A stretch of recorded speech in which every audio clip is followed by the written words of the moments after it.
അമൃത് Veni hair elixir presents daily news പ്രഭാത വാർത്തകൾ powered by Pulimoottil silks KSFE. Wow, ഇയാളുടെ മുടിക്കിപ്പോ നല്ല ഉള്ള നീളം വന്നല്ലോ. എന്റെ മുടി നോക്ക്. നീ നിന്റെ വൈറ്റമിൻ ഡി ലെവൽസ് ഒന്ന് ചെക്ക് ചെയ്യ്. വൈറ്റമിൻ ഡിയുടെയും ഈസ്ട്രോജന്റെയും കുറവാണ് മിക്ക ലേഡീസിന്റെയും ഹെയർ പ്രോബ്ലംസിന് പ്രധാന കാരണം. സ്ത്രീകളുടെ മുടി വളർച്ചയ്ക്കും ശക്തിക്കും അത്യാവശ്യമായ വൈറ്റമിൻ ഡിയാലും ഹെർബൽ ഈസ്ട്രോജനാലും സമ്പുഷ്ടമായ ആദ്യത്തെ hair elixir Amrit Veni hair elixir for women. നമസ്കാരം, ഞാൻ ഷാജി പത്മനാഭൻ. ഡെയിലി ന്യൂസിന്റെ പ്രഭാത വാർത്തകളിലേക്ക് സ്വാഗതം. ഇന്ന് ജൂൺ 17 തിങ്കളാഴ്ച. ത്യാഗവും സമർപ്പിത ജീവിതവും ഓർമ്മിപ്പിച്ച് കേരളത്തിൽ ഇന്ന് ബലിപ്പെരുന്നാൾ. ഏവർക്കും ഡെയിലി ന്യൂസിന്റെ ബക്രീദ് ആശംസകൾ. പരസ്പര സ്നേഹത്തിന്റെയും ത്യാഗത്തിന്റെയും മഹത്തായ സന്ദേശമാണ് ബലിപ്പെരുന്നാൾ പകരുന്നതെന്ന് മുഖ്യമന്ത്രി പിണറായി വിജയൻ.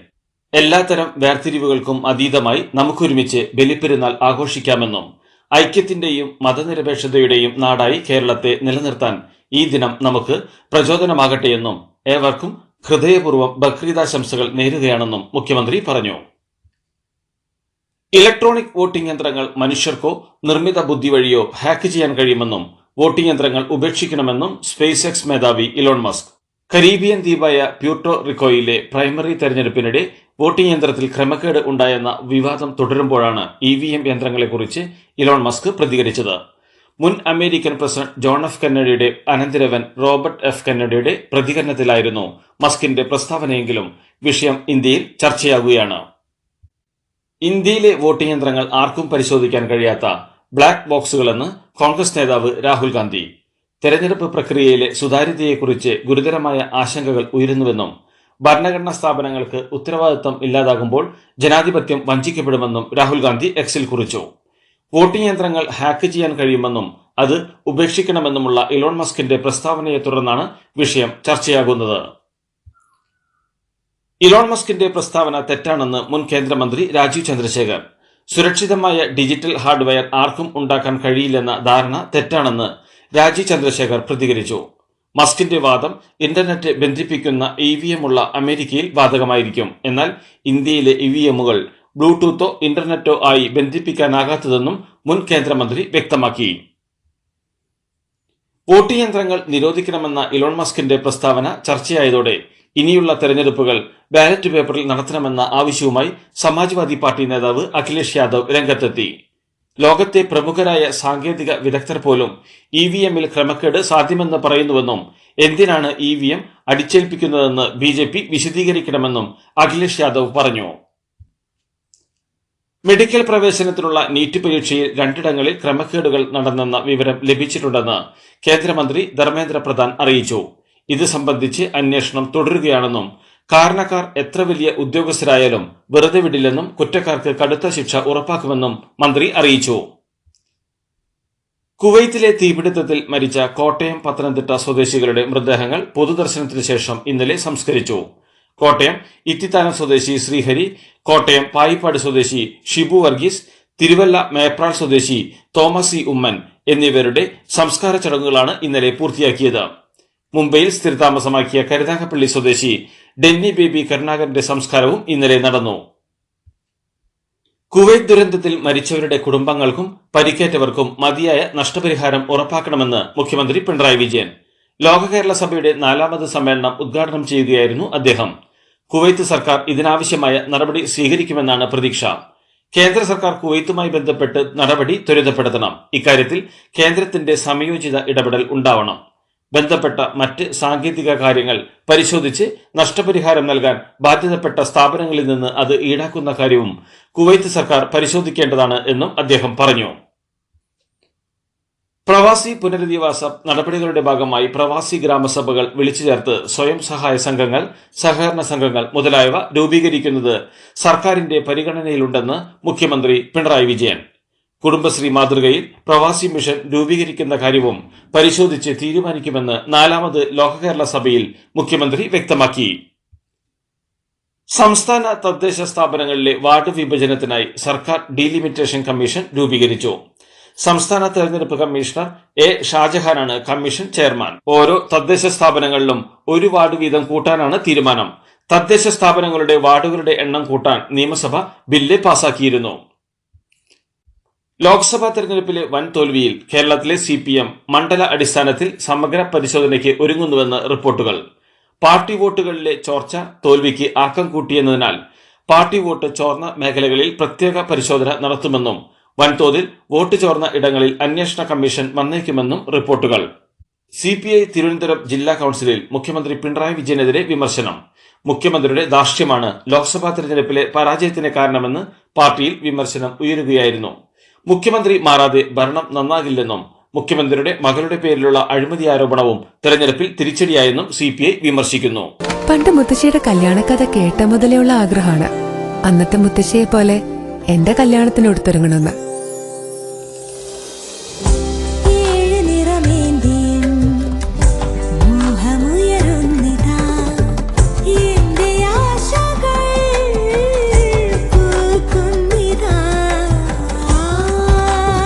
ചില ബന്ധങ്ങൾ തുടർന്നുകൊണ്ടേയിരിക്കും.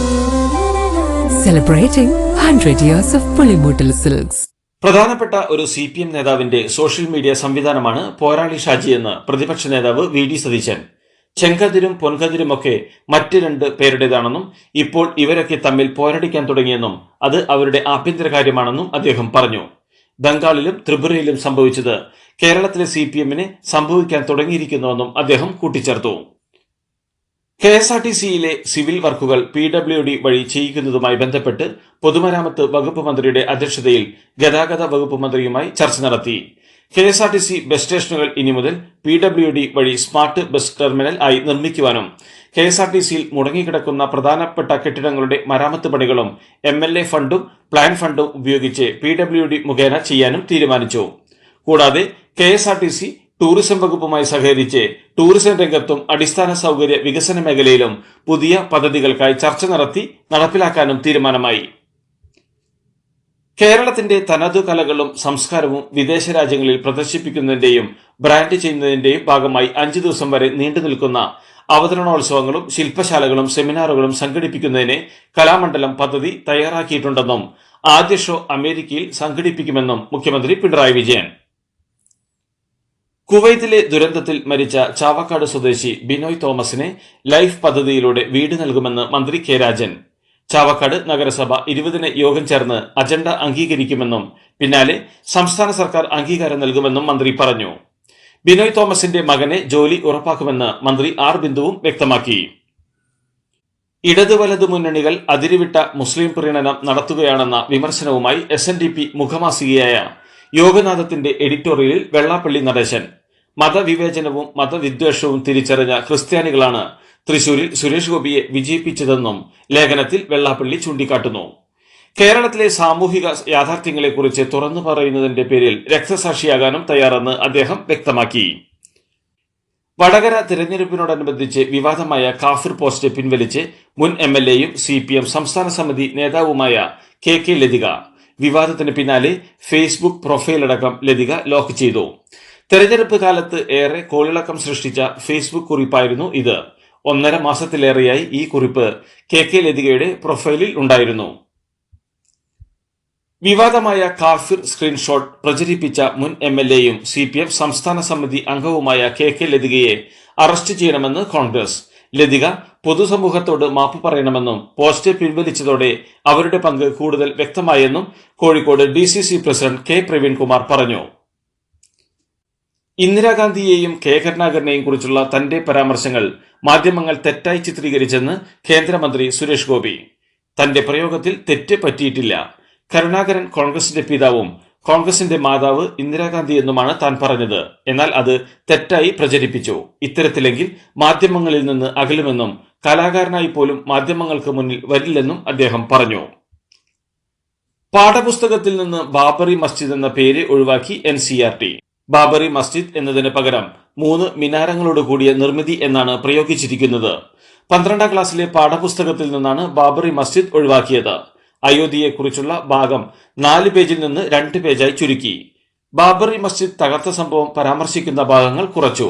രാമജന്മഭൂമി പ്രക്ഷോഭത്തിനാണ് പാഠപുസ്തകത്തിൽ കൂടുതൽ പ്രാധാന്യം നൽകിയിരിക്കുന്നത്. ഒടുവിൽ മാർപ്പാപ്പയ്ക്ക് ദൈവത്തെ കാണാനുള്ള അവസരം കിട്ടിയെന്ന് പ്രധാനമന്ത്രി നരേന്ദ്രമോദിയെ ട്രോളി കോൺഗ്രസ് കേരള ഘടകം. ഇറ്റലിയിൽ നടക്കുന്ന G7 ഉച്ചകോടിക്കിടെ പ്രധാനമന്ത്രി നരേന്ദ്രമോദിയും ഫ്രാൻസിസ് മാർപ്പാപ്പയും കൂടിക്കാഴ്ച നടത്തിയതിന്റെ ചിത്രം എക്സിൽ പങ്കുവച്ചുകൊണ്ടായിരുന്നു പരിഹാസം. മലപ്പുറം താനൂരിൽ പോലീസിനെതിരെ പ്രതിഷേധ പ്രകടനവുമായി CPM. താനൂർ പോലീസിലെ അക്രമകാരികൾക്കെതിരെ നടപടിയെടുക്കണമെന്നാണ് CPMന്റെ ആവശ്യം. താനൂർ നഗരത്തിൽ പോലീസിനെതിരെ രൂക്ഷ മുദ്രാവാക്യങ്ങളുമായിട്ടാണ് CPM പ്രവർത്തകർ പ്രതിഷേധ പ്രകടനം നടത്തിയത്. ഏകീകൃത കുർബാനയിൽ അന്ത്യശാസനം നൽകിക്കൊണ്ടുള്ള സിറോ മലബാർ സഭയുടെ സർക്കുലർ എറണാകുളം അങ്കമാലി അതിരൂപതയിലെ പള്ളികളിൽ വായിച്ചില്ല. സർക്കുലർ കീറി ചവറ്റുകുട്ടയിലിട്ടും കത്തിച്ചും വിശ്വാസികൾ പലയിടത്തും പ്രതിഷേധിച്ചു. ഇടപ്പള്ളി പള്ളിക്ക് മുന്നിൽ കാത്തലിക് നസ്രാണി അസോസിയേഷന്റെ നേതൃത്വത്തിൽ ഒരു വിഭാഗം സർക്കുലർ വായിച്ചതും പള്ളിയിലെത്തിയ ഒരു വിഭാഗം ഈ നീക്കത്തെ എതിർത്തതും വാക്കുതർക്കത്തിനിടയാക്കി. തൃശൂരും പാലക്കാടും തുടർച്ചയായ രണ്ടാം ദിവസവും നേരിയ ഭൂചലനം അനുഭവപ്പെട്ടു. കുന്നംകുളം, എരുമപ്പെട്ടി, വേലൂർ, വടക്കാഞ്ചേരി, തൃത്താല, തിരുമറ്റക്കോട് മേഖലകളിൽ ഞായറാഴ്ച പുലർച്ചെ ഭൂമി കുലുങ്ങിയതായി അനുഭവപ്പെട്ടെന്ന് നാട്ടുകാർ പറയുന്നു. ശനിയാഴ്ച രാവിലെയും ഈ മേഖലകളിൽ ഭൂചലനം അനുഭവപ്പെട്ടിരുന്നു. കണ്ണഞ്ചിപ്പിക്കുന്ന നക്ഷത്രത്തിളക്കവുമായി KSFEയുടെ ഗാലക്സി ചിട്ടികൾ വരവായി. 100% സുരക്ഷിതത്വവും മെഗാ ബമ്പർ നറുക്കെടുപ്പിലൂടെ ഭാഗ്യം കടാക്ഷിക്കുന്നവർക്ക് ബെൻസ് കാറും ലഭിക്കുന്നു. ഒപ്പം 17 ഇന്നോവ കാറുകളും 170 ഐഫോണുകളും.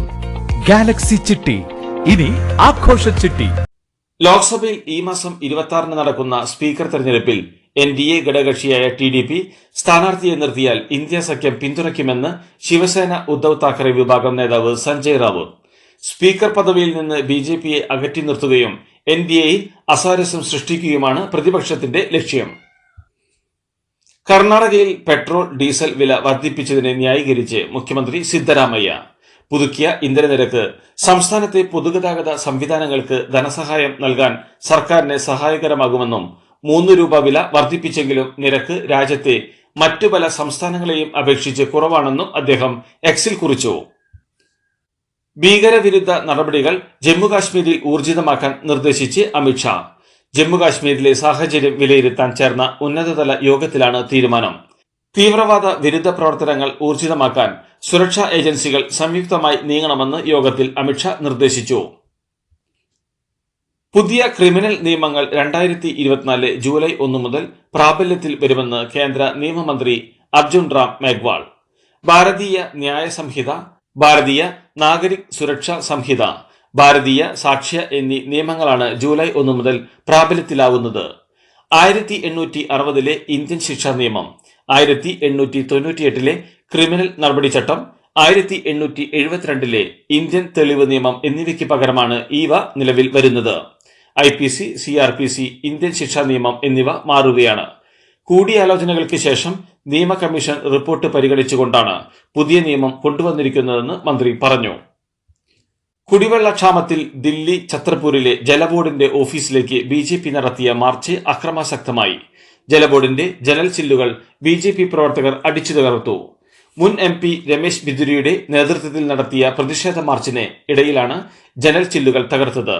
എന്നാൽ ഹരിയാന സർക്കാർ മതിയായ വെള്ളം വിട്ടുതരാത്തത് പ്രശ്നം വഷളാക്കുന്നുവെന്നും വിഷയത്തിൽ ഉടൻ കേന്ദ്രം ഇടപെടണമെന്നുമാണ് ആം ആദ്മി പാർട്ടിയുടെ ആവശ്യം. മധ്യപ്രദേശിലെ മദ്യനിർമ്മാണശാലയിൽ ബാലവേലയ്ക്കിരയായ 50 കുട്ടികളെ കണ്ടെത്തി രക്ഷപ്പെടുത്തി. സ്ഥാപനത്തിൽ കുട്ടികളെ എത്തിച്ച് 15 മണിക്കൂറോളം ജോലിയെടുപ്പിക്കുന്നുണ്ടെന്ന വിവരത്തിന്റെ അടിസ്ഥാനത്തിലാണ് പരിശോധന നടന്നത്. ബാലാവകാശ കമ്മീഷന്റെ നേതൃത്വത്തിലായിരുന്നു പരിശോധന. ഫാക്ടറി ഉടമയ്ക്കെതിരെ സംസ്ഥാന ബാലാവകാശ കമ്മീഷൻ കേസെടുത്തു. വന്ദേ ഭാരത് സ്ലീപ്പർ ട്രെയിനുകളുടെ പരീക്ഷണയോട്ടം ഓഗസ്റ്റ് 15 ആരംഭിക്കുമെന്ന് റെയിൽവേ മന്ത്രി അശ്വിനി വൈഷ്ണവ്. രാജ്യത്തെ പ്രധാനപ്പെട്ട നഗരങ്ങളെയും വിവിധ റൂട്ടുകളെയും ബന്ധിപ്പിച്ച് 2029 250ഓളം വന്ദേ ഭാരത് സ്ലീപ്പർ ട്രെയിനുകൾ ട്രാക്കിലിറക്കാനുള്ള ശ്രമം മന്ത്രാലയം നടത്തുന്നുണ്ടെന്നും അദ്ദേഹം പറഞ്ഞു. മണിക്കൂറിൽ പരമാവധി 160 കിലോമീറ്ററിലായിരിക്കും സർവീസുകൾ. പശുക്കളെ കടത്തിയെന്നാരോപിച്ച് ഇരുവിഭാഗങ്ങൾ തമ്മിൽ സംഘർഷമുണ്ടായ തെലങ്കാനയിലെ മേദക്കിൽ നിരോധനാജ്ഞ. കുറ്റം ആരോപിച്ച് 6 യുവാക്കൾക്ക് നേരെ ആക്രമണം നടന്നിരുന്നു. പരിക്കേറ്റ ഇവരെ ചികിത്സയ്ക്കായി പ്രവേശിപ്പിച്ച സ്വകാര്യ ആശുപത്രിക്കും ഡോക്ടറുടെ കാറിനു നേരെയും ആക്രമണമുണ്ടായി. നഗരത്തിൽ വ്യാപകമായി ഒരു വിഭാഗത്തിന്റെ കടകൾ തല്ലിത്തകർത്തു. ഇതിന് നേതൃത്വം നൽകിയ BJP മേദക് ജില്ലാധ്യക്ഷൻ ഗദ്ദം ശ്രീനിവാസ് അടക്കം 13 നേതാക്കളെ അറസ്റ്റ് ചെയ്തു. മധ്യപ്രദേശിലെ മാണ്ഡ്ലയിൽ ഫ്രിഡ്ജിൽ ബീഫ് കണ്ടെത്തിയതിന് പിന്നാലെ 11 വീടുകൾ ഇടിച്ചു നിരത്തിയെന്ന് റിപ്പോർട്ടുകൾ. മേഖലയിൽ അനധികൃതമായി ബീഫ് കച്ചവടം നടക്കുന്നുണ്ടെന്ന വിവരം ലഭിച്ചതിനെ തുടർന്നാണ് പോലീസ് പരിശോധന നടത്തിയത്. എന്നാൽ സർക്കാർ ഭൂമിയിൽ അനധികൃതമായാണ് വീടുകൾ നിർമ്മിച്ചതെന്ന് ആരോപിച്ചാണ് വീടുകൾ തകർത്തത്. പശുക്കളെ കശാപ്പ് ചെയ്യുന്നത് മധ്യപ്രദേശിൽ 7 വർഷം വരെ തടവ് ശിക്ഷ ലഭിക്കാവുന്ന കുറ്റമാണ്.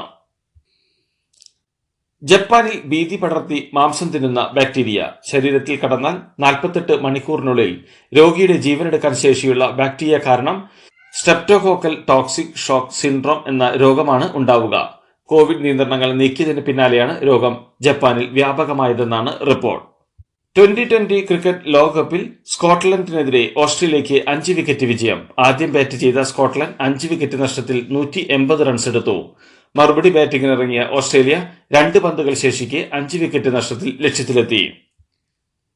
2020 ക്രിക്കറ്റ് ലോകകപ്പിലെ മറ്റൊരു മത്സരത്തിൽ പാകിസ്ഥാൻ അയർലൻഡിനെതിരെ വിയർത്ത് ജയിച്ചു.